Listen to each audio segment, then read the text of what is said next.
Good evening. I want to invite everybody to the Finance and Budget Committee meeting for this month of the Washington County Quorum Court. It's good to see everybody this evening. Thanks for being patient, being flexible with us as we had to move our meeting regularly scheduled for tomorrow night to tonight. With that, I've asked Justice Pond to do us the honor of prayer and pledge this evening. We thank you, Heavenly Father, for the honor and the privilege that you've provided for us to be here, to serve the people of Washington County. We pray that we'd mind you and what we say, what we do here, the choices we make, and that way would be fair to the people we serve. Pray that we just all keep that in our mind and our heart. All this in the name of our Lord and Savior, Jesus Christ. Amen. I pledge allegiance to the flag of the United States of America and to the republic for which it stands, one nation under God, indivisible, with liberty and justice for all.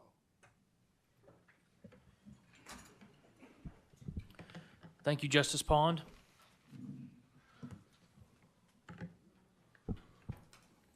With that, we're going to take up the adoption of the agenda. I need some help this evening from the justices. We need to remove item number 7 from the agenda. That was a holdover from our last month's meeting. The collector has a new ordinance on tonight's agenda, which would be item number 12, that encompasses what was originally on item number 7 and some additional changes. And so there's some redundancy there. And so with that, I'd like to have a motion. Justice Rios Stafford? I move to remove item 7 from the agenda. I have a motion to remove item number 7 from the agenda by Justice Rios Stafford, a second by Justice Dennis. All those in favor? Aye. Those opposed? Item number 7 will be removed. Are there any other amendments to the agenda this evening? If not, I'll take a motion to adopt the agenda. I have a motion to adopt the agenda as amended by Justice Lyons, a second by Justice Dean. All those in favor? Aye. Those opposed? The agenda has been adopted as amended. With that, we'll move into our monthly reports. First up, Treasurer Hill.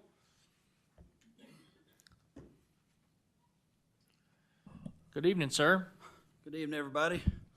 Thank you, Mr. Chair. 4.1, the Treasurer Summary.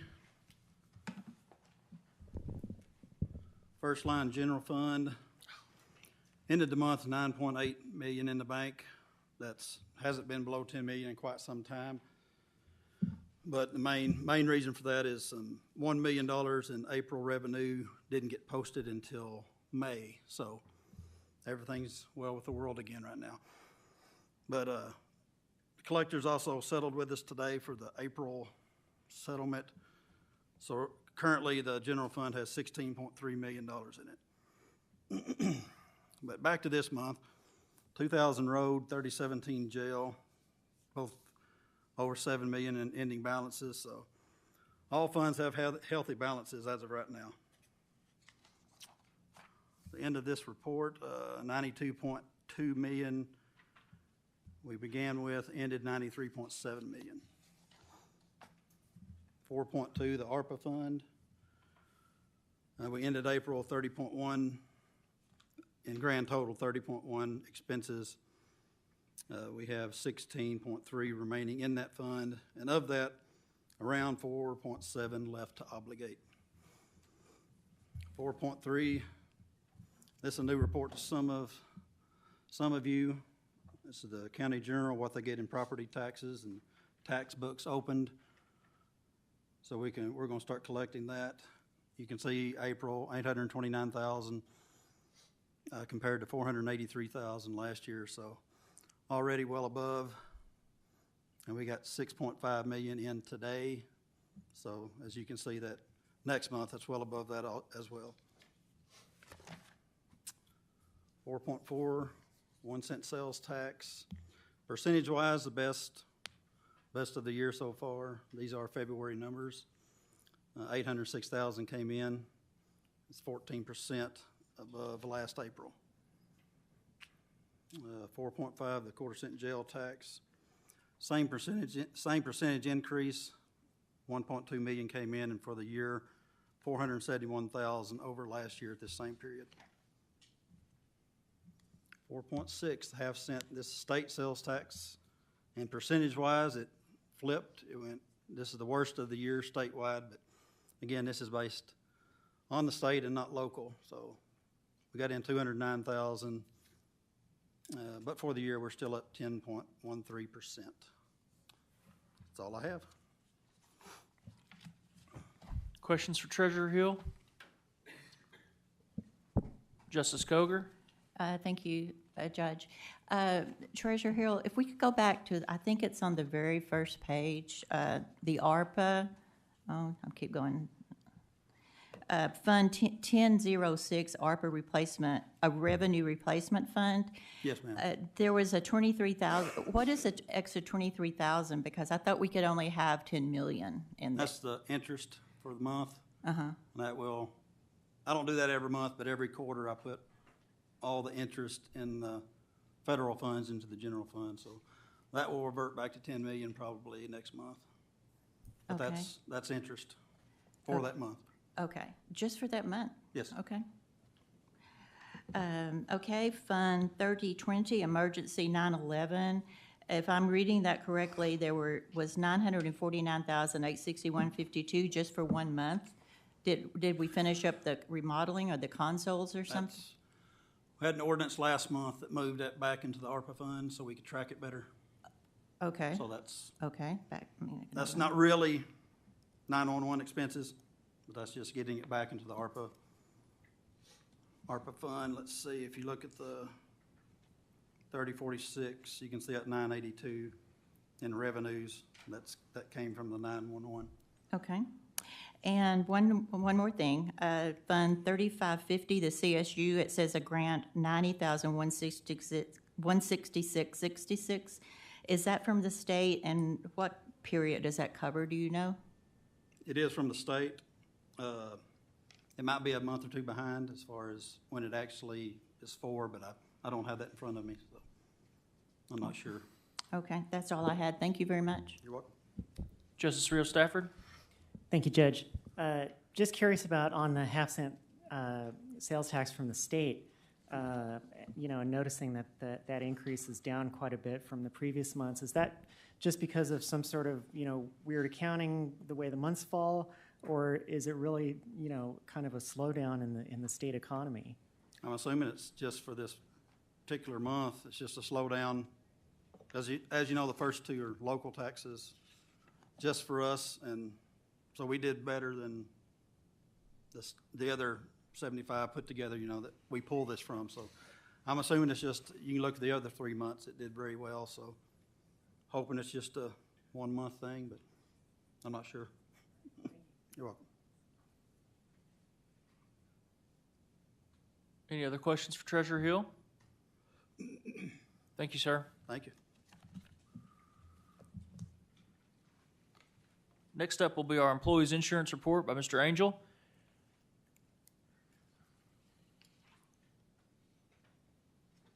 Good evening, sir. Evening, Judge. How are you? I'm good.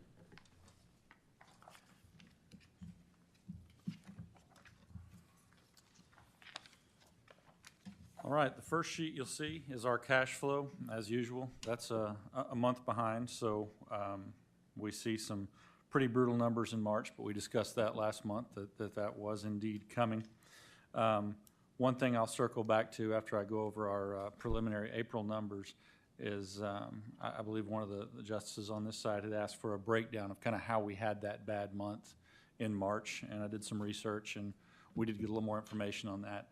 Again, it takes an extra few weeks into the month to really kind of get a breakdown of where those claims come from instead of just the high-end numbers. But if we move along to the next page, the larger non-color spreadsheet, one of the things we saw last month was that our ending balance in our reserve had dipped below $3 million. We did have a much better April than we did March, and it moved back up above $3.1 million. If you look at the actual claims paid for the medical expenses, it was $524,000 and change in March. We dropped back down to $373,000 for April, much more acceptable. And then the prescriptions dropped from $158,700 to $140,000 in April. So prescriptions still higher than we were seeing in January and February, but lower than March. And the medical numbers are about where is expected. As long as we can keep between 3 and 3.4 million in the reserve account, I think we can get well through this year and into next, even the worst case scenario, hitting our stop loss and still have plenty of money. If it's okay, I would like to kind of get into a short description of kind of what has caused the pharmacy increase. Is that okay, Sure. Judge? Okay. So the question that was asked, I believe, was kind of what happened to cause this spike, and is it something that we believe will continue month over month, or if it was just a one-time spike? So what we saw was an increase in March over February of $46,600. The February plan spend was $79,898 on pharmacy, and the March spend was $126,511. So percentage-wise, fairly significant. What that breaks down to is there's specialty drugs and non-specialty drugs. So if you see ads for it on television, that's probably a specialty drug. It's probably going to be the high-cost driver. The specialty drug increase in spend month over month, February to March, was $31,354. The new non-specialty drug spend was $14,906. So just to kind of do a breakdown of how much these specialty drugs cost, our specialty drug claims increased from 5 in January and 2 in February to a total of 10 in March. So quite a few more specialty drugs. The real drivers, I won't get into try to pronounce the actual names, but there was an asthma medication that was new in March. The cost on that drug is a little over $2,500 a month. And then there were a couple of new MS drugs. One of them is a little over $10,000 a month, and one is about $18,500 a month. So MS drugs, to answer your question, you're usually going to see that one, as long as the person's on the plan or doesn't switch medications. We do start to see those more often. So unfortunately, for the rest of the year, we probably are in for months that look more like April did on the pharmaceutical side than in January.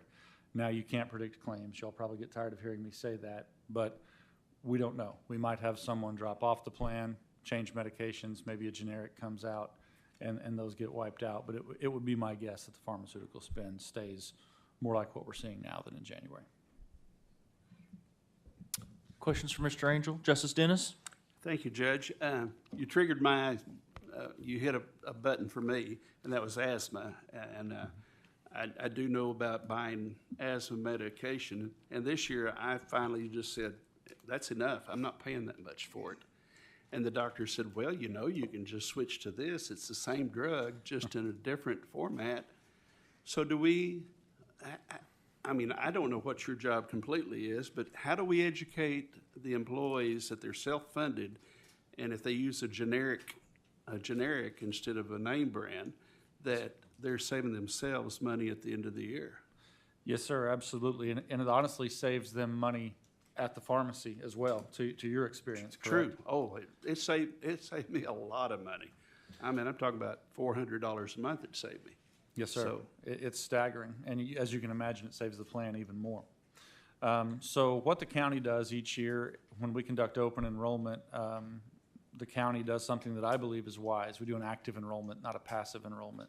What that means is every employee comes in and sits down with a benefit counselor, and those discussions are had on how to receive lower cost treatment, including at the pharmacy side. Sometimes we have folks that are very used to taking a name brand med, it works, so it's kind of scary to move away from that until at some point the financial obligation, as in your case, gets so high they finally say to their doctor or their pharmacist, I can't do this anymore. What else do we have? So it kind of gets to a lever's side of that.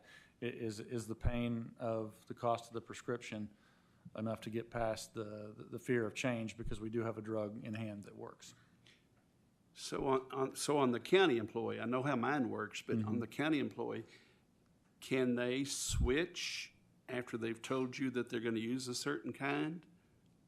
Well, they wouldn't tell me. That would be between them and their the physician. benefit person that meets with them, and they say, well, what do you take normally? And then you mark that. Do you have the option to change during the year?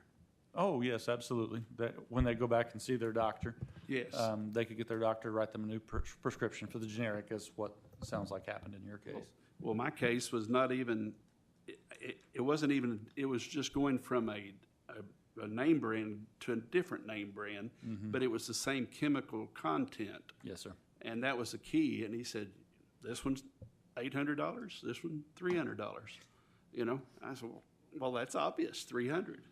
But until I asked or said, I'm not going to pay that anymore. I mean, he told me as soon as it came up in discussion, I'm not blaming the doctor, but you have to bring it up. Yes, sir. And so that's just not something that, if you're not educated about it, how do you know to bring it up? And we absolutely try to educate the employees every year when we do open enrollment. One thing that I say often is that as Americans, we're consumers of everything except our health care. Yeah. We don't tend to ask those questions, and it can pay huge dividends. Well, since you're the professional, I'm going to go ahead and ask this question too. First time in my life I've been recommended by a doctor to go ahead and buy it from Canada.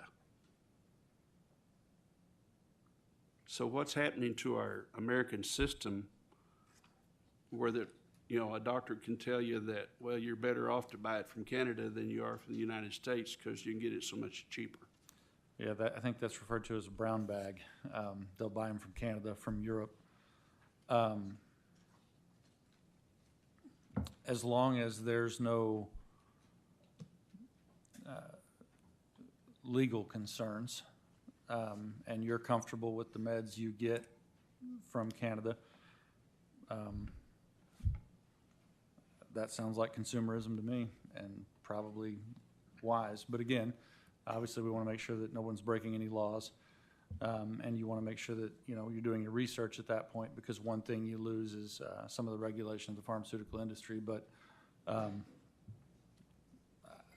definitely see your point. Yeah. What I'm really saying to you at this point in time is our system seems to be broken. When we're paying twice as much for medicine as they do in another neighboring country, and it's going to put a lot of people into the poorhouse, because when it happens to you, you don't have a choice on some of those major drugs. So, That's right. Justice Dennis, the system is absolutely broken. yeah, I just concerned that we protect it enough that it's going to be there for our employees. So, thank you. Yes, sir. Justice Ecke? Thank you, Judge. Will you please state this again, that Washington County has active enrollment and not a passive enrollment with their employees? And I ask you to do this because I do get phone calls from our employees kind of upset because things are changing and nobody explained it to them. So, I want everybody to know that it was explained to everybody, because we do have an active enrollment policy. Can you share that again, please, for everybody to hear? Yes, ma'am. So the difference in an active enrollment and a passive enrollment being that each year the employees come in for their one-on-one session, re-elect their benefits, their beneficiary, et cetera, as opposed to passive, which is where employees could just say, well, let it ride and move on. Now, we have a lot of employees at Washington County. Can I tell you that every last one goes through? There's always an exception. We always have a handful. But substantially all employees go through, and it is a mandatory open enrollment. So. Great. I can And I get, hope Justice we- Ecke, I'll get you the numbers next month so we know exactly how many went through versus didn't. But I would say it's well over 95% that went through. And that's excellent. And I know that that's our practice, and I just wanted to confirm that that is what we do Yes, at ma'am. Washington County. Thank you, sir. Thank you, Judge. Thank you. Justice Coger? Thank you, Judge. I have just a couple of questions. If you could speak to, there's part, I think it's on page 11, it says, includes Primus and Karis claims, $296,472. Then at the bottom, it says Primus and Karis claims didn't contribute to the specific aggregate in previous years. What does that mean? And you've got it in red, so I'm just curious. That was, we contract with some clinics directly that our employees can go to. That's just adding in so that I can get a look at the real numbers.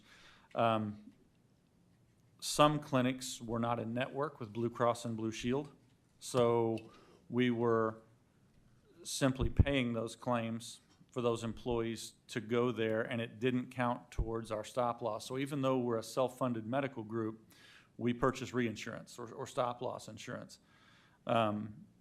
Specific being on each individual employee, what the deductible is for them, aggregate being, of course, on the whole of all county employees. So one of the reasons we made some changes on the clinics was quite a bit of money, as you can see, is being spent there, and we wanted that to count towards our stop loss, so that if we do have someone who's a high claimant, we want every dollar they're spending to count towards that stop loss, so we hit that deductible, and we're no longer having to pay claims on that person. So because of those changes, at this point, all dollars now go towards our stop loss, as opposed to before we were paying claims directly, being out of network, that we're not going to stop loss. What is the stop loss amount?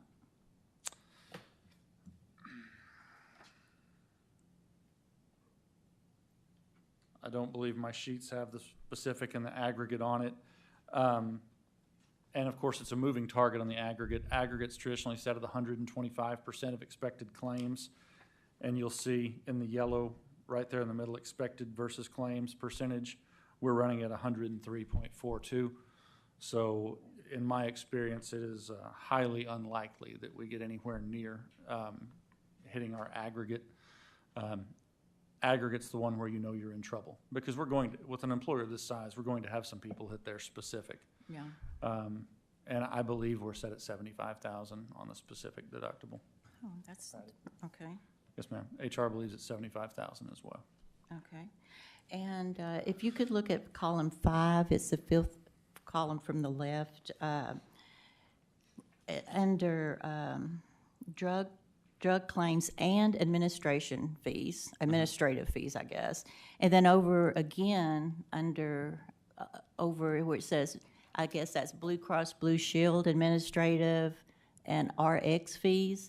Are those ones for $105,883? Are those separate administrative fees, or are they somehow combined? That's what I'm trying to find out. Those are separate. Section 5 there, your drug claims and admin fees, that is strictly the pharmacy benefit manager Okay. that we rent, and the claims that they pay out. And the majority of that is claims. Over on the Blue Cross Blue Shield admin fees, those things are really more of our third-party administrator, which is also Blue Cross and Blue Shield. They actually pay our claims. So they pay both the medical and the pharmaceutical claims once they've determined the pricing is proper. So that's more of a fixed cost. You notice that number It's about the same, yeah. is about the same every month. That's based on how many members we have. And the other is mostly driven by actual claims themselves. Okay, thank you. Yes, ma'am. Any other questions for Mr. Angel this evening? Thank you, sir. Judge Deakins, may I point out one more thing? I kind of buried the lead here. You sure can. If you look at the bottom of 2022, you see the monthly plan cost per member per month. We were running at $472.73.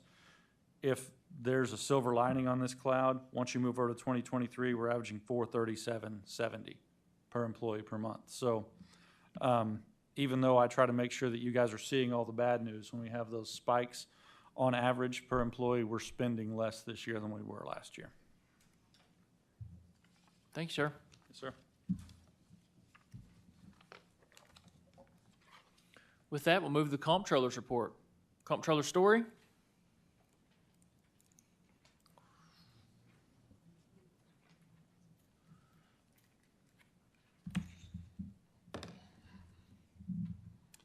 Good afternoon, Mr. Chair, Justices.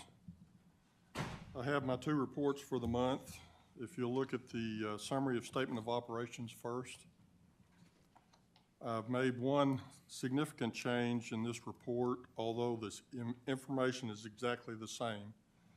And I'll explain that as I get to it. If you look first at column K, line 1, row 1, you'll see that we completed 4 months of the year, which is 33% of the year when you divide it by 12. And column J, line 2, you'll see that when you add one additional month, presuming that all encumbrances might be paid in that one extra month, it would be 42% of the calendar year. Further down column K, you'll see that our major funds, the general, the road, jail operations, all were less than the 33%. And then if you look over in column J, you'll see that we were close on most all of those percentages, recognizing that encumbrances are not just 1 month in advance coming up. Encumbrances in many cases are a certain amount every month for the rest of the year. So that still tells me that we're in a really good shape. Of all of the funds in column K, line 7, you'll see that we're at 24% spent from the on the actuals. And in column J, we're at 39%, which is still less than the 42% overall. The line 6, row 6, you'll see I have that in red. That is a new line item that will be in each month's report, which summarizes all the other funds so that you can get an idea of what that percentage of actual used in column K, in this case 15%. And when you add in encumbrances in column J, row 6, it's 33%. So everything looks pretty nice from that standpoint.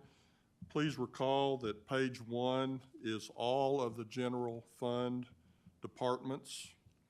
And I've added a new page 2. If you'll flip to that, you'll see there's an orange line across about the middle of the page. And everything above that line has been the same general fund information sorted by column K, which is your actual percentage used for the year to date. And that way you can get a quick look at what items are over a traditional month look. And then if you look at row 87 down to the end of the page, I did the same information sorted by percent used, including encumbrances. So there you get another look at the same information with respect to how it fares with relative to the amended budget, which is in column E. So if I can take just a moment, let me address a couple of these in my looking at them after I'd produced this report. The first one that I would bring to your attention is line 66, General Services. You'll see that we're at about, that we are at 50% in column K for that particular department. General Services is one of those areas where in that particular department, we pay our liability insurance. And I got to looking at that pretty close, and the amount that was budgeted for that was the amount from last year, the prior year. And in speaking with my assistant comptroller, she reminded me that we don't necessarily know what that liability insurance premium is going to be. So I looked back at the history of that a little bit, and we're at $10,000 over budget in the liability insurance, which is the principal piece of the general services. I looked back for 1 year prior to that, and we were about $8,800 over budget for the year. Looked back one more year beyond that, and it was even. So something strange is going on with our liability insurance. We get our liability insurance from AAC, and that the Arkansas Association of Counties. And I want to look into this a little deeper. Supposedly, we should be getting as favorable a rates as you could get for the reason of doing that. I think we pay for that membership with AAC that should net to a better savings than anything. But I'm concerned about that excess over budget, which the budget should have been anticipated to be a little higher. But at the time we do the budget, like we're coming up on budget season now, we don't necessarily know what that number is going to be, and we can estimate it, but if we did it on the basis of the last 2 years, our budget should have been somewhere between $8,000 and $10,000 higher in order to meet what's coming out as actual. Let's see, another thing, county health, which is line 67, is showing at 45% of budget versus the 33% up in K1. So I got to looking at that a little bit, and they had anticipated some furniture and fixture purchases, and they made those this last month. So that's why that number is where it is right now, because they, you know, it's not averaged over the year. They bought all that in one time, but it was planned in their budget from what I was seeing. So that, in my mind, that's okay. That number will decrease going forward as we add more months. Then I got to looking at building and grounds and the assessor and the Department of Energy Management, with those three being 42, 40%, and 35% respectively. And what I discovered was that the health insurance was was creating this percentage increase most significantly of all the other line items in that budget. And then I discovered that there were 5 payments being made in April, the last one being made on April 27th in anticipation of May, because of the way our payroll fell right at the end of the month. We were processing payroll the last few days of April in order to make the payroll on May 1st. This is one of those instances where this 4 divided by 12 or 3 divided by 12 on your month calculation doesn't work for you, because you actually were paying for May's health insurance at the front end of the month, and it was processed in the last few days of the old month. So I think that's kind of understandable, but I'll watch that going forward. Let's see, now looking down at the column J, sort, high to low, line 87, I noticed first off that court reporting services is showing 150% of budget. Now what I looked into that, and what's going on there is we have a court reporter that's retiring this next month, and the appropriation and encumbrance for her was done for the whole 12 months back last year when the budget was done. So we had 12 months appropriated in effect for her, but she's leaving in June. Her replacement has been working, but is fixing to take over. So we've in effect got to cancel the appropriation or the encumbrance for the last 6 months of the year in order for the new person coming on, which is, as I understand, it's the same amount. So this is going to fall right back in line when we get our encumbrances squared away. So that's why it's showing up as 150% in column J, when in column K, which is the actual used to date, is only 33%. So that makes sense to me. Unless somebody has any other questions, I can look more deeply into that. The ambulance service, which is the next item, that's still at 102% based on your question last week or last month, Justice Koger. we had a busy month last month. Y'all did a lot of adjustments and ordinances, and I didn't get around to getting that ordinance issued. But we know what the answer is, and I sent that out to everybody, and I believe hopefully it was understandable that we just had an under budget forecast from last year that the actuals are showing us to be deficient on that budget, but we'll get that corrected through an ordinance. The rest of those 100% are all district courts that are down on line row 89 or 80, row 90 down through 95. I looked at the fire department, and they are showing that they are going to be at 100% over in column J96. So I looked at that, and that's basically $15,000 a month to multiple county fire departments. So that is basically their encumbrances basically hit their budget right on. It's just that the encumbrances are showing up in that calculation of percentage. So I'm not worried about that one. Let's see. Other than that, this insurance that I talked about earlier that was paid a few days early, you had to pay it in order to have it there by the 1st, may or may not be a recurring